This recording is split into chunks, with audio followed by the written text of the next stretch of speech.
don't know your name. We back.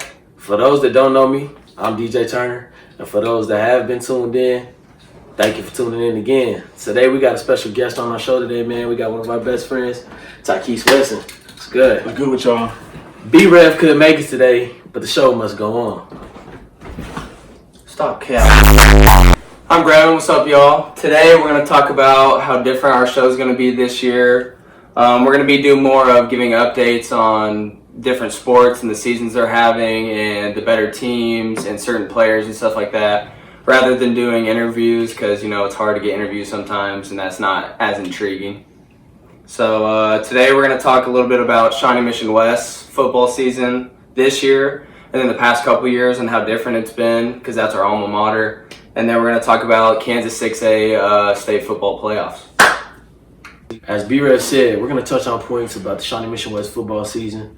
As an alumni football player, it's just really tough watching them go from winning seasons to losing seasons as fast as they did. Tykeyze, as a fan and as an alumni student, how does it feel to you to know that you went from watching a football team win games and then going back as an alumni, they're just not doing as well? I mean, me being a part of the 14, 15, 16 football seasons, where we went 20-10 total to see where they are now, it's just a disappointment, man. Like, I don't know what happened, what changed. Maybe coaching might be an issue. Right. So like he was saying, I was there as well when they were going 20-10. And then the previous 3 years, so it'd be 17, 18, and 19 football seasons, they went a combined 2-24. So it kind of puts in perspective how different it is now compared to the culture back then when we were winning a lot of games. And we're going to talk a little bit about if we think it's coaching or more players or a combination. Maybe a lack of support. Yeah, also fans as well, because there's obviously not going to be as many people coming if you're losing. So, Me looking at it as a football player, me looking at it on the outside, it has to do a little bit about coaching as well. It's not just the players, but it's definitely coaching. If you're a coach, you got a different scheme, you got a different team. You just can't keep running the same thing that you've been running since you won state or since you've had winning seasons because you don't have the same players, you don't have the same skill level. yeah, that's a big part, definitely. So like you just literally just can't run the same stuff. Like you have to switch something up. And I think that's been a big problem with Coach Callan up there, as the head coach up there, is he still continued to try to run the same stuff. Like he doesn't have the same players. He has to sit back, look at it. Defensively, they've done a great job. Offensively, they have a different quarterback. Definitely don't have the same running back scheme. Definitely not the same receivers. Yeah. Defense. So like, you just have to switch things up. You just can't. You got to improvise. Really. Try new things. Yeah, you can't run power ball with smaller backs. Like it's hard to run power ball with smaller backs and definitely a way smaller offensive line. Yeah. They have a 175-pound offensive tackle out there, and like you just can't run inside every time. Takes away the power, huh? That's what I'm saying. So like outside of that, I mean, it's really hard just to sit back and watch. So I think coaching is definitely a big thing, but also I think it's skill level as well. Some of those kids you could tell like haven't really been on a football field as often as especially on that level, right? As often as you'd expect. Because when I was coming up, like we all played football probably like our whole life, and we're also playing on a high level. Like we were all moved up. You could tell it's all the first timers. Yeah, and we were all a moved lot up of at first a young timers. age. And they have different lineups a lot, so it's different people playing with different people because they don't have, and injuries as well. Had the starting quarterback get hurt, so that didn't help. But, I mean, West still has talent. It's not that. But you just have to know your strengths. And I think Callahan needs to know, like, what they're good at more and run stuff that plays into that rather than just putting them anywhere where he thinks it's good. That doesn't always work for football teams or a team in general, so. With all that being said, this might be a touchy subject for some, but that's what the show is for. So I respect Coach Callahan as a football coach. He does his thing. He brought me my first state championship when I was a freshman. It's one of the best times of my life in football. I had a lot of fun. I met a lot of people, made a lot of friends. But I think this might put a little bit of emphasis on him as looking back on himself and figuring out maybe if he needs to retire just because of the season that he's had, the 3 seasons that he's had. Or maybe does this put pressure on a school to maybe ask him to step down or take his job from him Or maybe he can look at this on like, what he can do better as a coach, as well. Yeah. You always gotta look at that. It's not always the team. Sometimes it's within the coaching staff, Yeah, and it could be multiple coaches, It could be the way they work together. But because Callahan is, the head coach, it's always gonna fall back on him. Just like Always Andy Reid and the Chiefs. It's always Andy Reid's fault. The Chiefs lose. It's pretty much, same situation, really. Yeah. So, if Callahan does step down or he does get fired or anything like that, who do you guys think would be a fit for the head coaching job? You got Lonergan, who was the head coach at Shawnee Mission South after he left Shawnee Mission West, and he came back and he was the head defensive coordinator. You've got Coach Davis, who was the defensive coordinator for my 3 years of football. You got Coach Stoner, who's probably one of the smartest coaches that I think I've ever played with. DB coach. Right? Yeah, who's the DB coach there. You still have some of the new coaches that are there. You have Claypool. You still got a lot of other coaches. So when you guys look at it as fans and you watch and you've heard things from your friends and everything like that, who do you think would be a good fit for Callahan if he does step down or leave? Man, looking back at Stoner, I had him as a teacher and he always pushed me to be better. So I think he relates to. Yeah, he relates to the kids more than his own personnel. So looking at him, I think he'd be a perfect fit for the Shawnee Mission West football team because Stoner, every time you see him, he always got that fire in him. Always got that fire in him. So. Yeah. But he's also he's good at constructive criticism.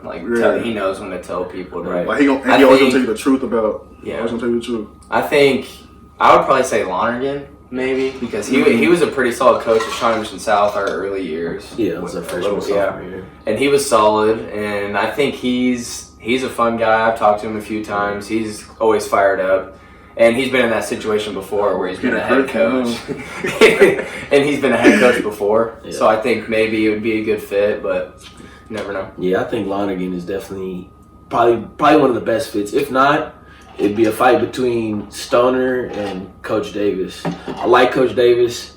Coach Davis is one of the coaches that he'll push you to be better, but also if he feels like you're not doing your thing, he's going to pull you off the field. Some of the coaches are not like that where they pull you off the field. They feel like you're not doing your job. Some of them keep you in just because you started or just because you're good. Like if you're not doing your job, parents get their feelings or parents get their feelings hurt, something like that. But he's definitely a coach that'll pull you off the field and tell you straight up like you don't need to play today because of how you're playing right now. So I think it'll be a fight either with Coach Lonergan, Coach Davis, or Coach Stoner for me. And even if that doesn't happen, I feel like they still have a pretty strong coaching staff. So I think maybe it's time to Callahan's still a solid coach. It's just maybe this puts it in perspective, that they need to maybe change something, just definitely get back on the right path. Yeah, definitely. I agree 100%. So we're going to talk about 6A playoffs this year, state playoffs this year. We got a 5-5 Blue Valley North versus a 7-3 Blue Valley. Then we have a 8-2 Olathe North versus a 7-3 Blue Valley West. And that's on the east side of the bracket. Then we have a 10-0 Derby versus a 9-1 Manhattan. Good matchup. Man. Then we got an 8-2 Junction City versus a 9-1 Topeka. Another good matchup. On the west side. On the west side of the west side matchups look pretty good. Pretty interesting. Derby sitting at the number 1 spot in 6A right now, 10-0. Y'all should be used to that. Last week, always winning. Yeah, they definitely always Y'all should be used to that. Last week, they took a 49-13 victory over Wichita West. Their quarterback, Lim Walsh, had 4 touchdowns. He was throwing the ball for real. He was slaying. Really does get. Topeka got them at the number 2 team at 9-1. Their running back, Kai Thomas, had 49 touches on the ball last week for 359 yards. High school running back, put it in perspective. 49 touches. 6 touchdowns. Oh, unbelievable. And they beat Lawrence 56-35. He's an incredible athlete. Their one loss this year was actually to the team that they're playing for this round of the playoff, Junction City, and they lost to them 48-41. So sitting there looking at that, you definitely can see that that's a good game. Yeah.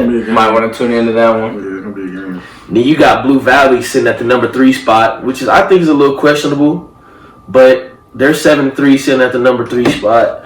And they got losses to St. Thomas Aquinas, Miege, in Mill Valley, and they just beat Olathe East 24-0 for last round of St. the Thomas playoffs. won state last year. And Olathe East is Right? 73. St. Thomas won. So they won 73 this year. And their losses aren't bad. They're good teams. All good teams if it was two. So. And we got at the number 4 spot, which I think should either be number 2 or number 3, Manhattan. They're 9-1. And their loss was actually to Topeka, so I guess you would put them at the number 3 since they lost to Topeka. And they lost to Topeka 27-32.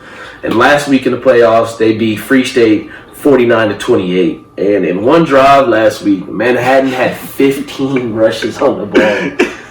15. They rushed the ball scored 15 times. And they scored on the 16th play. So they 16 went, drive. I think 16 it was, play what drive. was it, 83 yards? 83-yard drive on 16 plays, and they rushed the ball 15 out of 16 times. Y'all want to talk about some coaching. Maybe a different defensive scheme, or maybe, I'm not sure. But Whatever they doing, it's not working, boy. It's not going. that was Adrian Pearson. And Right Free there, State bro. is actually Free State actually went 8-2. Like Free State is actually Yeah, a so pretty Free good State's a solid team, So you but- can tell Manhattan might be the real deal to look at.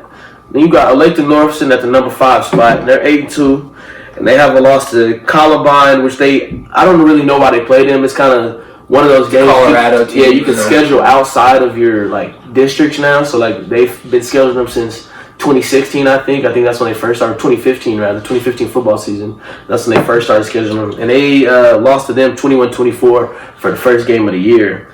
And they also have a loss to Lawrence 35-10. Arlen Bruce, which I think is one of probably the fastest players I've seen on the football field in a while. Yeah, he's the truth. He had 3 tugs against Wyandotte last year with a 56-13 win. So, I mean, they were winning 42 to 7 at halftime. Imagine. Yeah, we're gonna give our predictions of who we think in each game is gonna pull out a W. So we're gonna start out with the east side with the Blue Valley North and Blue Valley game. And I'm gonna say Blue Valley's gonna win just because they've beaten Blue Valley North once this year. And they're the number 3 team. I think they have a solid offense and one of the top defenses in the state, definitely. So that's just me. I'm going to pick Blue Valley. I got Blue Valley winning against Blue Valley North. I don't know, man. Just because you see that 5-5 doesn't necessarily mean, Blue Valley North is just out of it. Like y'all said before, anybody can get hot at the right time. So, what they've been in playoffs and everything. And looking at Blue Valley North, their resume, state champs. I'm going to have to take Blue Valley North for the upset. So. All right. Just because they've been there before. And They've stuff been like there. They know that. what they're doing. They seen this. I don't know. I'm always a big guy on taking the upset, but I'll probably go Blue Valley on this one. I'm gonna go with the number 3 team in the state. So hopefully they show out for me. For the perspective, though, Blue Valley and Blue Valley North played once this year, and Blue Valley won 34-7. So if that says anything to you, to give you a little up and up on which team you want to pick, Got that chemistry. just let us know. I'm still going with the upset. Yeah. Then we have Olathe North versus Blue Valley West. We got an 8-2 Olathe North and a 7-3 Blue Valley West. I'm honestly, if Olathe North defense doesn't perform well, which I really haven't seen them do much of anything besides just be a mediocre defense, I'm probably going to take Blue Valley West. Blue Valley West has showed me a lot. Yeah, the only way Olathe North will win against them is their offense. Yeah. They have to run through their offense. I've seen a lot of good things. Yeah, versus because Blue Valley North West. can score. Yeah, Olathe North definitely can score. Judge by who they have. Yeah. So I'm gonna take Blue Valley West this week in the playoffs versus Olathe North. I'm gonna have to definitely agree with Blue Valley West. So an upset by numbers wise, but it's a pretty fair matchup. But Blue Valley West overall, all around, they have their. I'm gonna take Blue Valley West as well, actually. So that'll be an interesting game. Then we have in the west side of the bracket, we got Derby 10-0, Manhattan 9-1.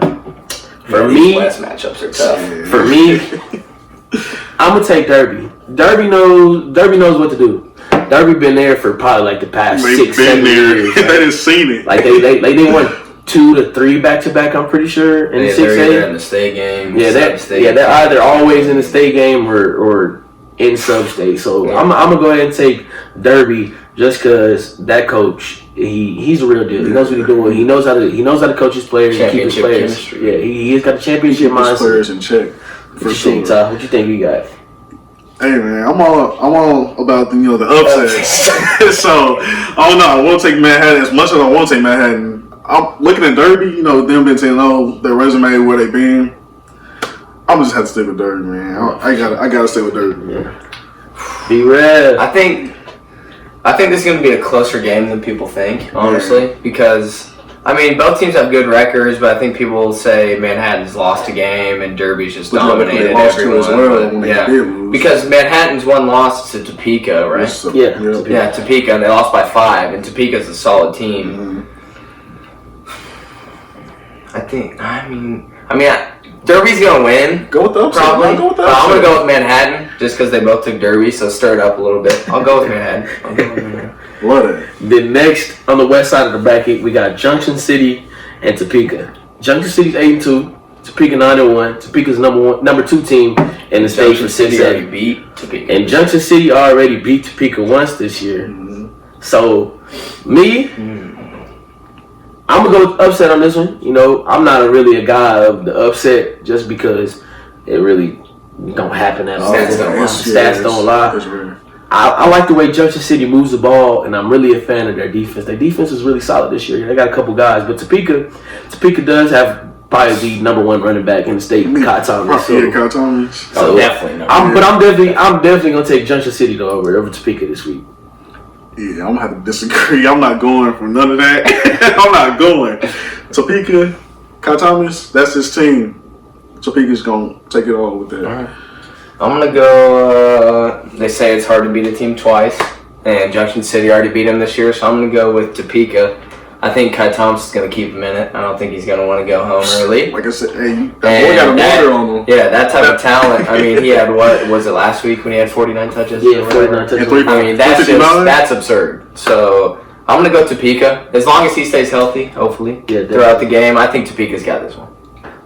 Thank you everybody for tuning in this week. We appreciate you guys. Comment down below who you want to be on the show. If you want us to keep doing interviews, comment down below if you want some new content or anything like that, or want us to talk about a certain team. I'm gonna hand it over to B-Raf. All right. So next week we're gonna go over which teams won for the 6A playoff football wise, and which idiot got the most wrong. And then we're going to touch a little bit on high school basketball and the preseason rankings, because tryouts are next week, right? Yeah, next week. Sorry, Monday, baby. So we're going to go over that a little bit, and just let us know what you guys want to see and what you want to hear about. We'll also, thank you, Tykeyze, for coming on out this week. We appreciate you coming on, man. Next week, we might have Tykeyze back. We might not. We might have a different guest. But we definitely appreciate Ty for coming out and showing us a little bit of love on our show. And hey, remember, stay tuned if I'm here. Shout out to the Turn Talk Show, man. No platforms to explain it. He frustrated, so he get faded. Like deep down inside, he know you can't fade him. How long should I